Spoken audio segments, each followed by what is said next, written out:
भाजपा के प्रवक्ता कह रहे थे कि एसआईआर पहली बार नहीं हो रहा है, ये सच्चाई है। एसआईआर अभी जो हो रहा है उत्तर प्रदेश में और में जो वर्तमान में चल रहा है वो 14वीं बार हो रहा है। जो बिहार में हुआ था वो 13वीं बार था और जो लास्ट हुआ था 2002 से लेकर के 2004 तक के टेन्योर में वो था 11वीं बार। और आप सोचिए कि 2002 से लेकर के 2004 तक जो है एसआईआर हुआ और वहां बीएलओ अपॉइंट रहे, इतने समय तक उन्होंने काम किया और आत्महत्याएं नहीं की। ना तो किसी का हृदय गति फेलियर हुआ, ना ब्रेन हैमरेज हुआ, ना तो इस्तीफा दिया और ना ही आत्महत्या हुआ। और अब हम बात कर लेते हैं अभी जो एसआईआर चल रहा है उत्तर प्रदेश में या बाकी राज्यों में। यहाँ पे आप खुद आंकड़े बता रही, आत्महत्याओं की बता रही हैं।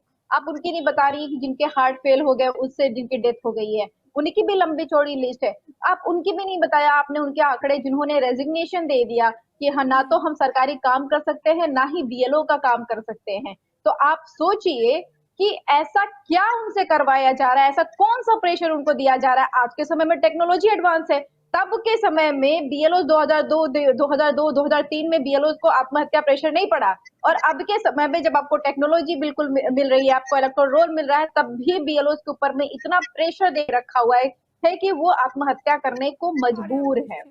क्यों? क्योंकि ये चाह रहे हैं कि एसआईआर का जो एसआईआर से कभी किसी को आपत्ति ना थी ना है और ना ही होगी। एक बार तो तय कर लिया जाए कि एसआईआर किसी की नागरिकता तय नहीं करता है और एसआईआर अगर किसी की जो है कह रहा है कि यहाँ पे वोट नहीं इनको देने दिया जाएगा तो ये भी नहीं तय करता है कि कहीं और वोट नहीं दे सकता है। वो कहीं और हो सकता है कि रजिस्टर्ड हो, इसलिए उसका वोट हटाया जा रहा है। यहाँ पे ना, यहाँ परेशानी क्या है ना वृद्धि जी, आप नहीं, लेकिन सोचिए यहाँ पर उत्तर समाजवादी प्रदेश में पार्टी को चुनाव। दिक्कत, विपक्षी पार्टियों को दिक्कत टाइमिंग से है कि आखिरकार 1 महीने का ही समय क्यों दिया गया। तो क्या जी लगता है बिल्कुल आपको रिद्धि जी, आप कितना समय दिया 2027 में जाना चुनाव है चाहिए? ना, 2027 में चुनाव है ना। हम तो कह रहे थे जब बिहार में एसआईआर चालू हुआ था तो हमने कहा बिहार में एसआईआर मत करिए, क्योंकि बिहार में सर पे चुनाव पड़ा हुआ है।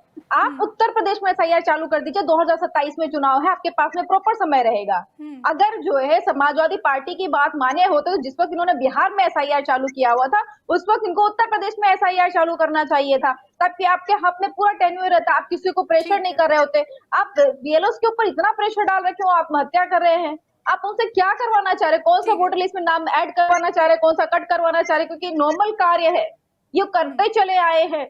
फिर भी ऐसा नहीं है कि जब समरी रिवीजन हुआ था तब ये बीएलओ नहीं बने थे। आपको पता है 2024 में समरी रिवीजन हुआ, before every election summary revision होता है, रेक्टिफिकेशन ऑफ वोटर लिस्ट होता है। तो 2024 में तो पूरे देश का रेक्टिफिकेशन, वोटर लिस्ट का रेक्टिफिकेशन हुआ था समरी रिवीजन समय, तब भी यही बीएलओ थे, ठीक है। तब तो इतना ठीक है प्रेशर उनको पूजा नहीं जी। पड़ा था। पर ये एसआईआर के नाम पे उनको ऐसा क्या करवा रहे हो आप 1 महीने के अंदर में कि नहीं मरो पड़ो, आप भले आत्महत्या कर ले ठीक है। जाओ, अब आपका भले देश जी। हार्ट फेल हो जाए, लेकिन आपको जो है करना पड़ेगा। एक जो है राहत इंदौरी जी की शायरी है कि लश्कर भी तुम्हारा है, सरदार भी तुम्हारा है, तुम झूठ को सच लिख दो, अखबार भी तुम्हारा है, इस दौर के फरियादी जाए तो जाए कहाँ, कानून तुम्हारा है, दरबार तुम्हारा है।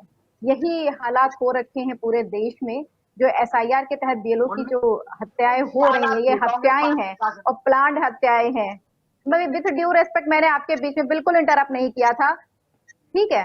उस ये बीएलओ की आत्महत्या हो रही है और इसको लेकर के कह रहे हैं टीएमसी के गुंडे लगा दिए गए हैं। मैं एग्री करूंगी विकास जी से कि क्या उत्तर प्रदेश में भी टीएमसी के गुंडे लग गए हैं बीएलओ के पीछे, क्या मध्य प्रदेश में भी टीएमसी के गुंडे लग गए हुए हैं। आपसे संवेदना नहीं हो पा रही है। हम अगर कह रहे हैं कि बीएलओ आत्महत्या कर रहे हैं, हमारा भी प्रश्न इलेक्शन कमीशन से ही है, आप क्यों हड़बड़ा जा रहे हैं। आपको तो हमारे साथ खड़ा होना चाहिए, आपको बोलना चाहिए इलेक्शन कमीशन से कि भाई आप प्रेशर क्यों दे रहे हैं, समय है, आप आराम से कार्य करने दीजिए। हम अपने नागरिकों की, शिक्षकों की आत्महत्याओं को बर्दाश्त नहीं कर सकते। ये तो सरकार को भी कहना चाहिए। हम तो सारी पार्टियों से जो अनुरोध कर रहे हैं कि आप सब फ्रंट में आए, जो उत्तर प्रदेश में जो जहां पे एसआईआर के नाम पे हो रहा है चीजों उसको देखे। अब बात कर लेते हैं बांग्लादेशियों की।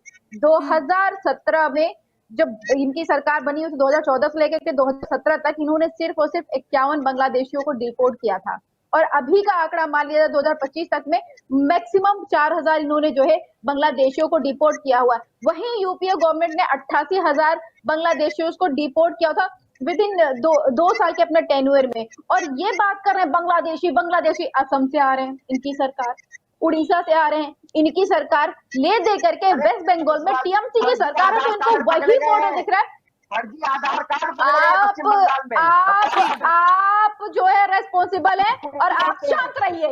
आपके समय में मैंने नहीं बोला था तो तुम चुपचाप सच्चाई बर्दाश्त होती आराम नहीं से है। पूजा जी, आराम आप से लोगों से बोलिए। सच्चाई बर्दाश्त नहीं होता, चुप करके बैठिए। हमसे जुड़े रहने के लिए हमारे YouTube चैनल को सब्सक्राइब करें और नई वीडियो की नोटिफिकेशन के लिए बेल आइकॉन को दबाएं